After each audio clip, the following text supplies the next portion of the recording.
Martinez, and welcome to the Channel 30 News. Our top story today is President Roosevelt and his New Deal.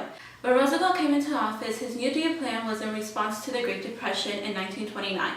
He acted quickly to stabilize the economy and provide many people with jobs for those who were suffering. Roosevelt's New Deal changed the federal government's relationship with the U.S. populace permanently. During his first inaugural speech, Roosevelt brought up the main issue of the Great Depression. His main goal with the New Deal was to bring the Democratic Party back together and to stabilize the economy. The New Deal introduced two types of social and economic reforms. Roosevelt brought in many, including the FDIC, the Federal Department Insurance Corporation, which issued bank deposits up to $5,000, and regulations were imposed upon the sale in the stock market exchange. After the stock market crashed, Congress passed three major acts: the SCE, the Securities Exchange Act, and the Public Utility Holding Company Act. The Securities and Exchange Commission and the Securities Exchange Acts was to monitor the required financial disclosure. It also required public cooperation to register their stock sales. One of the most known reforms that President Roosevelt passed was the Social Security Act of 1935. This act created an insurance program designed to pay retired workers for the age of 65. The Social Security Act created a system of insurance for the unemployed, disabled, and the elderly. President Roosevelt's New Deal program expanded the government's role more than in any era before. And now to Sierra Zoots for more on the stock market exchange. Hi, this is Sierra Zoots reporting live from Wall Street. As you can see, after the stock market crash in 1929, stock prices have plummeted all the way down there. On October 29, 1929, infamously known as Black Tuesday, stock prices on Wall Street plummeted, marking the day as the most devastating day in stock market history. Although the market had been in decline prior to the 29th of October, that day has come to be known as the official day of the crash, with $14 billion being lost on a single day. The crash not only brought the U.S. market to a halt, but also shook world markets into a worldwide panic. The crash ended the Roaring '20s and marked the beginning of the decade-long Great Depression. The causes of the stock market's decline are seen in the materialism and irresponsibility of the 1920s. Many businesses had been taking in profits but kept wages low, making the distribution of wealth uneven. Tax reductions on the wealthy made them save their money rather than spend or invest it, which also contributed to the uneven distribution. Additionally, more and more people began to buy stocks on margin and go into debt. Overproduction and low demand contributed also to the Great Depression and the stock market crash. President Hoover and other government leaders assured the public that the economy was sound and would recover quickly. Hoover repeatedly tried to give the nation confidence with his speeches. Hoover and his advisors, specifically Treasury Secretary Andrew Mellon, believed that the economy would cure itself in time. This negligence, however, only exacerbated the crisis. The value of stocks continued to decline until they were less than 20% of their prices in the peak of the 1920s. The stock market crash and decline were not the only causes of the Great Depression, but significantly contributed to it. It did cause a $42 million loss in personal income, an unemployment rate of 25%, and the closure of banks, farms, and factories. Around 9,000 banks were closed and thousands of farms were sold. The crash began a decade of economic crisis and harsh lifestyles.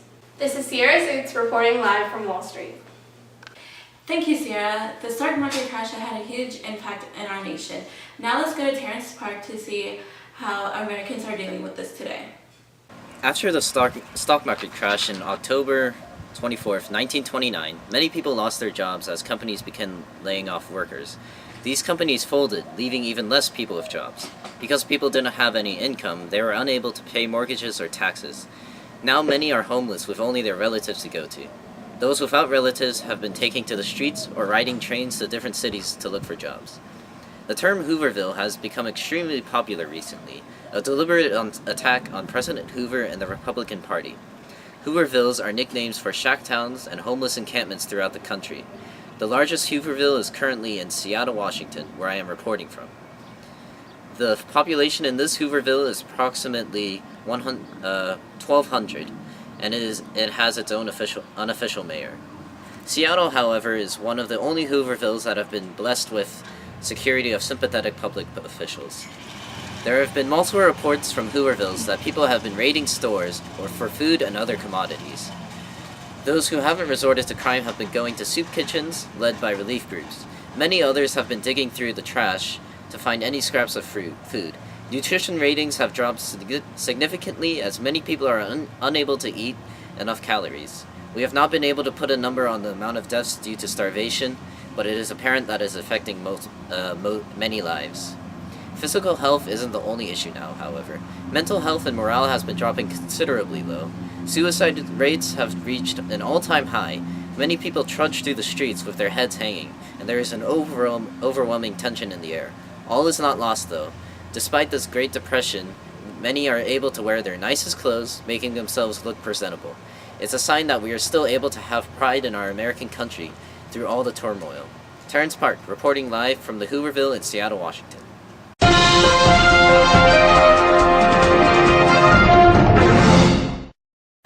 Breaking news. President Roosevelt had just proposed his plan to fill the Supreme Court with new justices,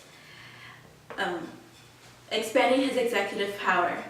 President Roosevelt realized that the court applied the states' rights reasoning across the board, the New Deal would crumble.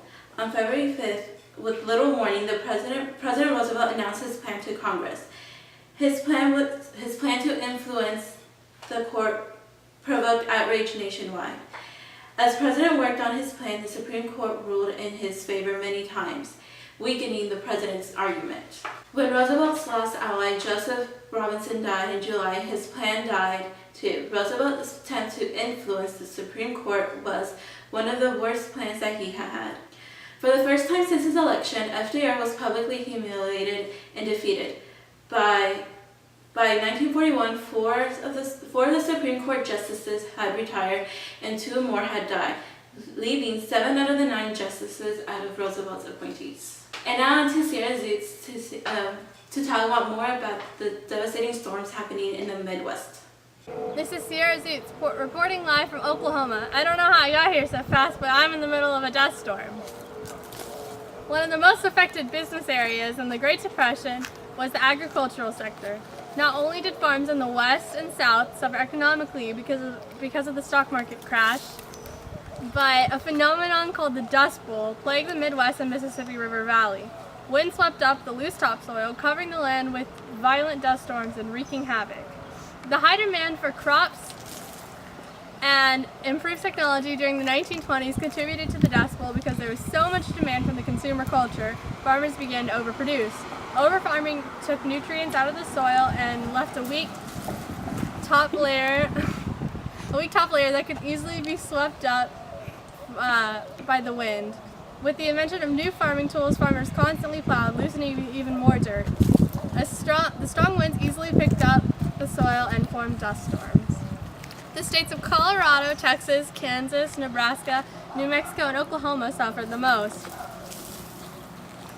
As well, the storms completely covered towns. A drought as well as storms of grasshoppers further plagued the land. Any crops that were left after the dust storms were eaten by clouds of grasshoppers. The dust storms destroyed homes and even killed people because farmers could no longer produce. They were forced to sell their homes and move. Divorce and suicide became common in these states. Many people began to migrate from the Dust Bowl states to the West Coast, especially California. People believed that going to the West would change their fate. Supposedly, there were many jobs in California. Most of these migrants came from cotton plantations in Texas, Arkansas, Missouri, and Oklahoma and were labeled Okies. Most of these migrants were white and fairly young, moving with spouses and children.